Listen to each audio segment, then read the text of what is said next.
Halo,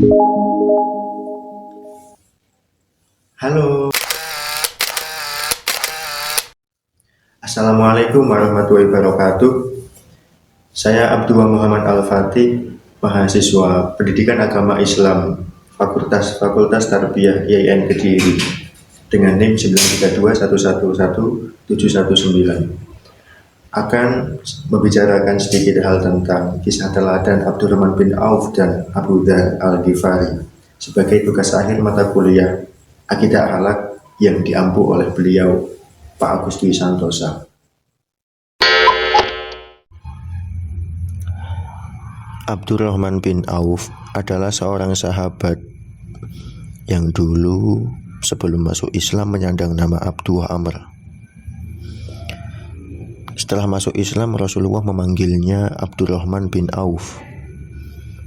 Abdurrahman bin Auf memeluk Islam sebelum Al-Arqam menjadi pusat dakwah Rasulullah SAW, dan tercatat masuk Islam pada 2 hari setelah Abu Bakar As-Siddiq. Oleh karenanya, beliau termasuk as-sabiqunal awwalun, bahkan yang ke-8. Abdurrahman bin Auf termasuk yang paling setia bersama Rasulullah pada perang Uhud. Catatannya, pada perang tersebut beliau mengalami 9 luka parah dan 20 luka ringan pada tubuhnya. Pada perang Uhud itulah ia memiliki luka di kakinya sehingga harus berjalan dengan pincang, juga merontokkan giginya sehingga berbicara dengan cedal. Abdurrahman bin Auf adalah orang yang termasuk Al-Asyarah Al-Mubasyarah, yaitu salah satu dari 10 orang yang mendapat kabar gembira yang dijanjikan masuk surga. Ya, Rasulullah yang mengabarkannya. Beliau adalah salah seorang mufti di Madinah, lebih tepatnya mufti yang dipercaya Rasulullah di Madinah selama masa hidupnya. Ada beberapa catatan yang termasuk keutamaan Abdurrahman bin Auf, termasuk yang sudah disebut sebelum ini. Beliau adalah salah satu dari 6 orang yang ditunjuk memilih khalifah sesudah Umar bin Khattab, dan yang menunjuknya adalah Khalifah Umar bin Khattab. Abdurrahman bin Auf adalah seorang hartawan yang terkenal akan kedermawanannya dan kemurah hatiannya. Barang apa saja yang ia pegang dan ia jadikan bekal perdagangan pasti menguntungkannya. Hal ini disebabkan seluruh usahanya ditujukan liridho ilah, untuk mencari ridho Allah semata. Abdurrahman bin Auf pernah menjual tanah seharga 40 dinar, dan uang itu kemudian diberikannya kepada keluarganya, Bani Zuhrah, istri Nabi dan kaum fakir miskin. Pada waktu lain, beliau menyerahkan 500 ekor kuda sebagai perlengkapan bala tentara Islam, dan menjelang wafatnya beliau mewasiatkan 50.000 dinar serta 400 dinar untuk setiap orang yang ikut perang Badar. Demikian Abdurrahman bin Auf, seorang sahabat yang banyak meriwayatkan hadis, seorang sahabat yang zuhud, pemurah, dermawan, dan yang memiliki watak yang dinamis, yang banyak mengeluarkan hartanya untuk memperjuangkan agama Islam.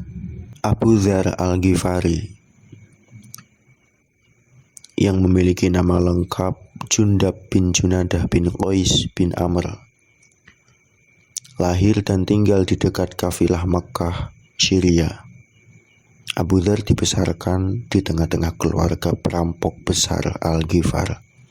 Riwayat hitam Abu Dzar Al-Ghifari tak lepas dari keadaan keluarganya. Perampok orang kaya yang kemudian hasil rampokannya dibagikan pada sekelompok fakir miskin. Namun perbuatannya mengantarkan hidupnya insaf dan menyesali tindakan kriminalnya. Keislaman Abu Dzar berawal dari saudaranya, Anis Al-Ghifari, yang saat itu pulang dari Mekah. Saudaranya bercerita bila ia baru saja bertemu dengan Rasulullah di Mekah, yaitu Rasulullah yang menyebarkan agama sama seperti apa yang diamalkan oleh Abu Dzar. Tentang mewajibkan orang-orang kaya agar memberikan sebagian hartanya terhadap orang miskin. Berita ini atau cerita yang diceritakan oleh saudaranya tersebut memberikan daya tarik yang luar biasa terhadap diri Abu Dzar, sehingga Abu Dzar tanpa pikir panjang langsung pergi ke Mekah dan bersyahadat secara terang-terangan di sekitar Ka'bah. Padahal waktu itu adalah waktu yang sangat mencekam, di mana orang-orang musyrik mengancam dengan sangat dan menganiaya orang-orang Islam. Dan benar, Abu Dzar mendapat siksaan dari kaum musyrikin sampai tubuhnya berlumuran darah. Kemudian Abu Dzar kembali ke kampung halamannya dan mengajak keluarga serta kerabatnya untuk masuk Islam. Hal tersebut juga ternyata menimbulkan amarah yang sangat besar dari suku Ghifar, karena juga mengajak rekan-rekan perampoknya yang dulu agar mengikuti jejaknya.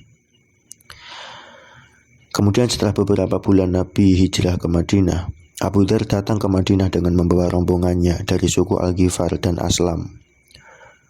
Mereka mengadakan sumpah setia kepada Nabi dan menjadi Ahlus Sufah, yaitu sekelompok orang yang tinggal di serambi Masjid Nabawi, yang senantiasa beribadah, zuhud, dan hidup dengan keadaan miskin. Demikianlah di kalangan sufi, Abu Dzar dikenal dengan perintis Ahlus Sufah, perintis gaya hidup sufi, yaitu kelompok yang memilih hidup dalam kefakiran walaupun memiliki peluang untuk menjadi kaya. Abu Dzar juga dikenal sebagai perawi hadis. Beliau banyak hadis yang diriwayatkan olehnya. Dari 281 hadis, ada 31 hadis diantaranya yang diriwayatkan oleh Imam Bukhari dan Imam Muslim dalam kitab sahihnya. Abu Dzar terkenal sebagai orang yang sangat menyayangi kaum lemah atau du'afa. Kepeduliannya kepada kaum fakir miskin menjadi sikap hidup dan kepribadiannya, baik sebelum masuk Islam, yaitu saat memiliki kebiasaan merampok orang kaya, ataupun setelah Abu Dzar masuk Islam. Keteguhannya terhadap pembelaan kaum lemah benar-benar menjadi corak hidup Abu Dzar. Seperti halnya saat Gubernur Muawiyah bin Abu Sufyan membangun istana hijaunya. Abu Dzar lancang mengatakan di hadapan Muawiyah, "Kalau engkau membangun istana dengan hartamu, maka itu adalah sikap berlebih-lebihan. Kalau engkau membangun istana dengan harta rakyat, berarti engkau adalah orang yang berkhianat." Wafatnya Abu Dzar persis seperti yang diprediksi oleh Rasulullah di Robazah. Sabdanya, "Engkau datang sendirian, engkau hidup sendirian, dan engkau akan mati dalam kesendirian. Tetapi serombongan orang yang soleh dari Irak kelak akan mengurus pemakamanmu." Itu sebelum Abu Dzar wafat, istrinya terlebih dahulu meninggal dunia. Ketika hendak menghembuskan napasnya yang terakhir, ia berpesan kepada anaknya. Pesannya, "Pergilah ke atas bukit. Di sana ada orang Irak yang akan mengurus penguburanku. Sampaikan kepada mereka, jangan kafani aku dengan kain yang dibeli dari upah pegawai pemerintah."